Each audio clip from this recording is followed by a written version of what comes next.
ये देखिए, ये इस हुजू खाने का एक वह गुप्त चैम्बर है जहाँ पर राजा अकबर जो थे उनके सेनापति या उनके जितने खासमखास लोग रहते थे वो फतेहपुर सीकरी के बाबा चिश्ती की दरगाह में जाने से पहले आम लोग और उसके जो जितने भी खास लोग रहते थे इन हुजू खानों में अपने शरीर को अच्छी तरीके से साफ करते थे और साफ करने के उपरांत ही वो जाते थे बाबा चिश्ती की दरगाह में। अब मैं आपको इनकी बनी हुई आयताकार बनावटों के बारे में बताऊंगा कि ये इनका आकार ऐसा क्यों है और ये अलग सी दिख रही संरचना क्या है। ये चूने की बनी हुई वह आवृत्ति है या भित्ति है जो इस चैम्बर को ठंडा बनाए रखने में अपना महत्वपूर्ण योगदान देती है। इसके जस्ट नीचे देखेंगे तो पत्थरों की एक दीवार बनी है, उसके ऊपर कम से कम 15 सेंटीमीटर से 20 सेंटीमीटर का एक मोटा इस चूने का आवरण है। इसी के साथ साथ इनकी बनावट बहुत ही दृढ़ होती जा रही है।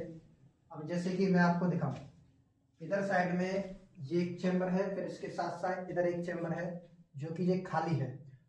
हो सकता है कि उस जमाने में अकबर के टाइम पर इन जगहों पर शायद ही गुलाब जल भर के रखा जाता होगा, जिसका उपयोग गुलाब जल का उपयोग उस समय पर इस तहखाने को अच्छी तरीके से सुगंधित बनाए रखने में होता होगा। रोक ले। ये है उस हुजू खाने का मुख्य तहखाना। ऊपर आप देख सकते हैं इसकी बनावट कितनी ज़्यादा प्यारी है। उस जमाने में कहा जाता है कि यहाँ पर अकबर के ज़माने में हीरे मोतियों से जड़ी हुई इमारतें जब बनावट कलाकृतियाँ हुआ करती थी उस जमाने में, जो इस हुजू खाने को बहुत ही ज़्यादा सुंदर बनाने में अपना महत्वपूर्ण योगदान देती। ये आप कलाकृति देख सकते हैं, ये उस जमाने का वाटरफॉल है। आप देख सकते हैं वाटरफॉल है। ये उस जमाने में शायद यहाँ पर फव्वारे लगे होंगे और इन फव्वारों से पानी निकलता होगा।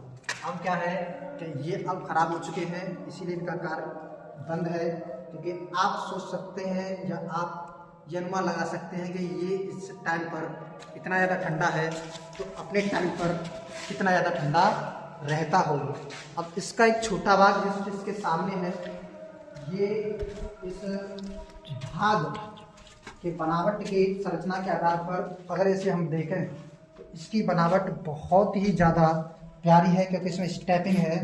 हो सकता है कि उस टाइम पर यहाँ पर राजा अकबर नहाने के लिए आते होंगे, क्योंकि इसकी बनावट एक स्विमिंग पूल या रॉयल स्विमिंग पूल से कम नहीं है।